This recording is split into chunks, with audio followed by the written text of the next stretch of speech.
എന്തൊരു കുളിരപ്പോ.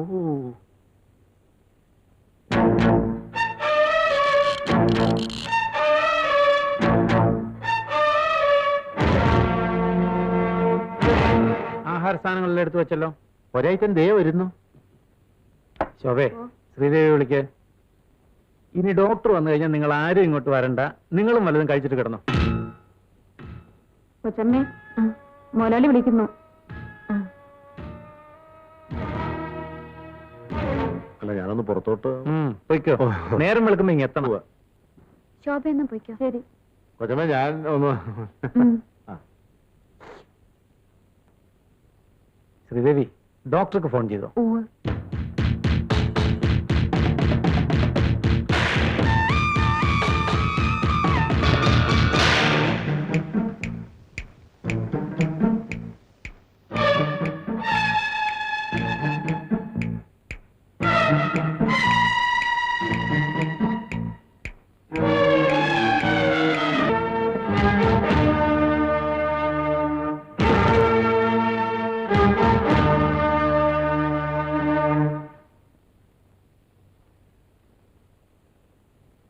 12 മണി ആകാറായല്ലോ.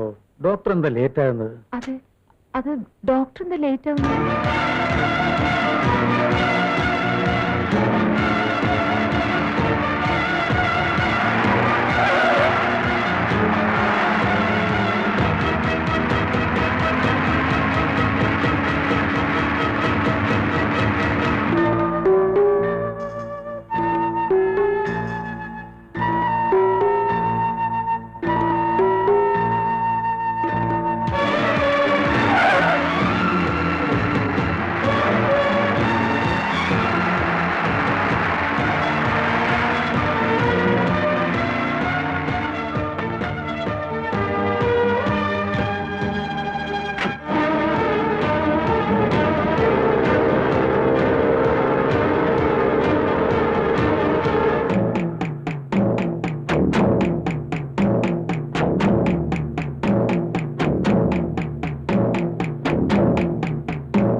എത്ര നേരമായി ഡോക്ടർ കാത്തിരിക്കുന്നു?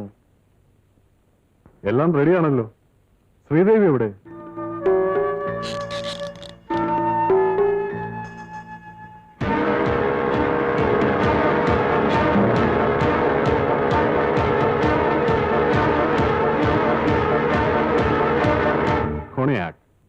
ശ്രീദേവി ഇന്നൊരു പെർമിഷൻ തന്നിരിക്കുക, ഒരല്പം. That's good. ഫെസ്റ്റിവലൊക്കെ ആകുമ്പോ ഒരല്പം ആകാം. അതിനെന്താ, അങ്ങനെ ആയിക്കോട്ടെ. ശ്രീദേവി പേടിക്കൊന്നും വേണ്ട.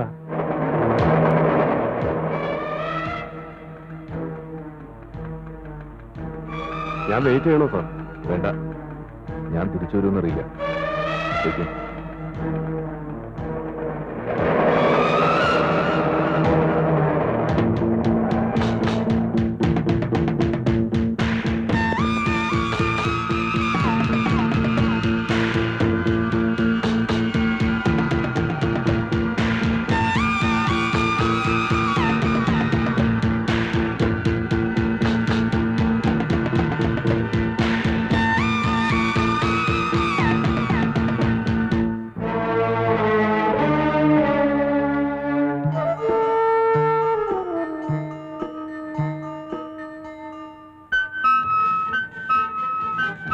Happy New Year. Cheers.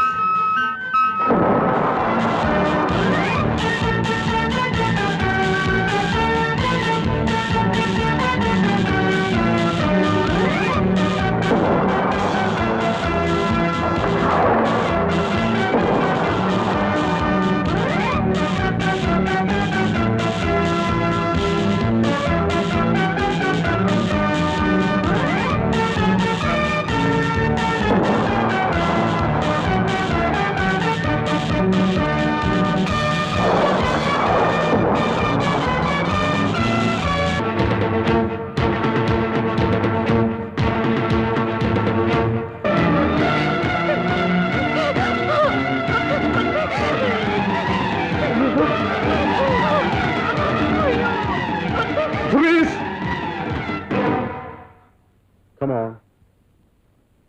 Come on, man. Come on. Come on. Drop the knife. Drop the knife! Move. No.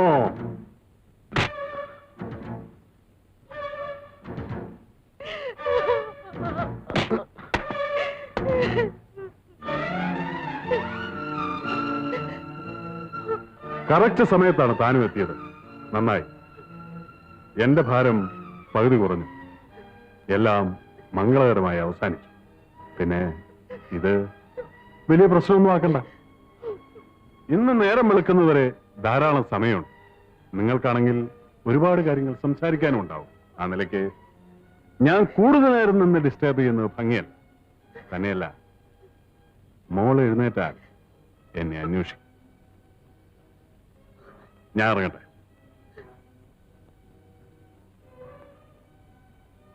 പിന്നെ ശ്രീദേവ് ഫോൺ ചെയ്ത് പോലീസിനെ അറിയിക്കില്ല.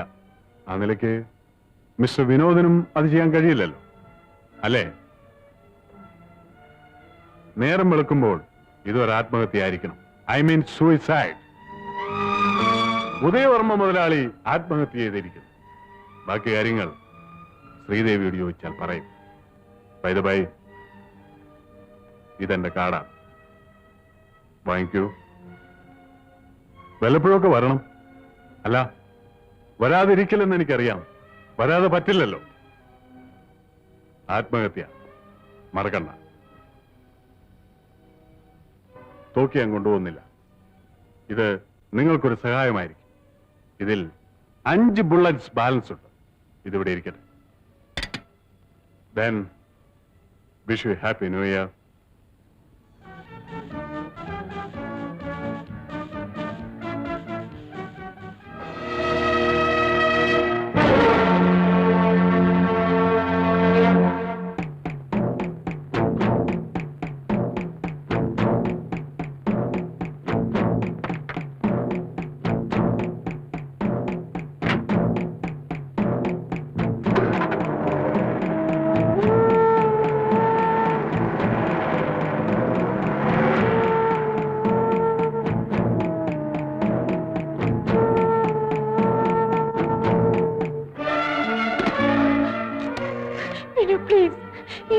പോലീസിൽ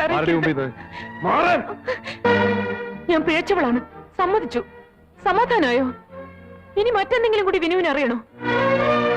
ഞാൻ എന്തുകൊണ്ടാണ് മറ്റൊരു വിവാഹം കഴിക്കേണ്ടി വന്നതെന്ന് വിനു ചോദിക്കാത്ത എന്താ? അതിന്റെ ആവശ്യം വിനുവിനില്ല.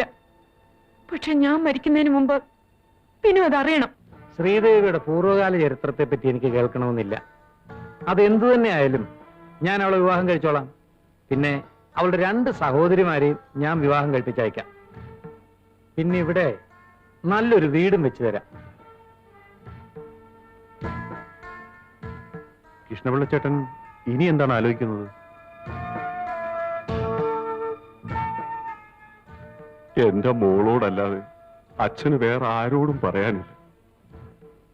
പുര നിറഞ്ഞു നിൽക്കുന്ന നിന്റെ അനുജത്തിമാരുടെ ഭാവിയെങ്കിലും എന്റെ മോൾ ഓർക്കണം. ഇവരിങ്ങനെ നിൽക്കുമ്പോ ഞാൻ മരിച്ചാലും എന്റെ ആത്മാവിന് ശാന്തി കിട്ടില്ല മോളെ. ഞാൻ മോളുടെ കാല് പിടിക്കാം.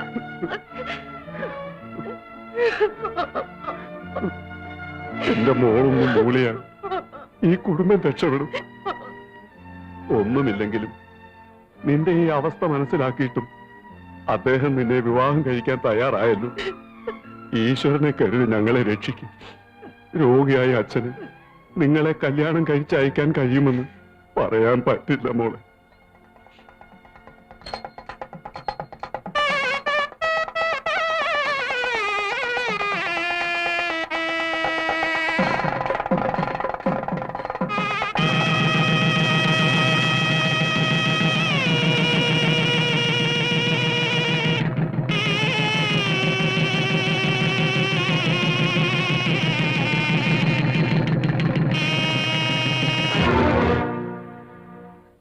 സ്വന്തം അച്ഛൻ കാലിൽ വീണ് യാചിച്ചപ്പോൾ, സ്വന്തം അനുജത്തിമാരുടെ കണ്ണുനീര് കണ്ടപ്പോൾ, അർദ്ധപട്ടിണിയിലായിരുന്ന കുടുംബത്തെ രക്ഷിക്കാൻ ഞാൻ ആത്മഹത്യ ചെയ്യായിരുന്നു. ഭർത്താവിൽ നിന്ന് ലഭിക്കേണ്ട ഒരു സുഖത്തിനും കെൽപ്പില്ലാത്തൊരു പുരുഷനെയാണ് ഭർത്താവായി സ്വീകരിക്കേണ്ടതെന്ന് വിവാഹത്തിന് മുൻപേ ഞാൻ അറിഞ്ഞിരുന്നു. ഒരു കുടുംബത്തിലെ മൂത്ത പെൺകുട്ടിയും ഭർത്താവില്ലാതെ ഗർഭിണിയായി എന്ന അപമാനം വരുത്തിവെച്ച ഞാൻ എന്ത് ചെയ്യണം? വിനുവിനെ കൊല്ലണമെങ്കിൽ കൊന്നോളൂ, പക്ഷെ ദയവ് ഇത് വിവരം പോലീസിൽ അറിയിക്കരുത്. ആ ഡോക്ടർ അത്ര ക്രൂരനാണ്. എന്താ ശ്രീദേവി പറയുന്നത്? വിനു ജയിലിൽ പോയത് ശരിയാണ്, പക്ഷെ ഗർഭിണിയായിരുന്ന ഞാൻ പ്രസവിക്കുന്നവരെ അനുഭവിച്ച യാതനകൾ എന്തൊക്കെയാണെന്ന് വിനുവിനറിയാമോ? വിനുവിന്റെ കുഞ്ഞിനെ ഞാൻ കൊന്നില്ല, ഞാൻ നൊന്ത് പ്രസവിച്ചു. കുടുംബത്തിന്റെ മാനം കാക്കാൻ വേണ്ടി രഹസ്യമായി ഹോസ്പിറ്റലിൽ വെച്ച് കണ്ട നേഴ്സ് ലീലാമ്മയുടെ കയ്യിൽ കുഞ്ഞിനെ ഏൽപ്പിച്ചു.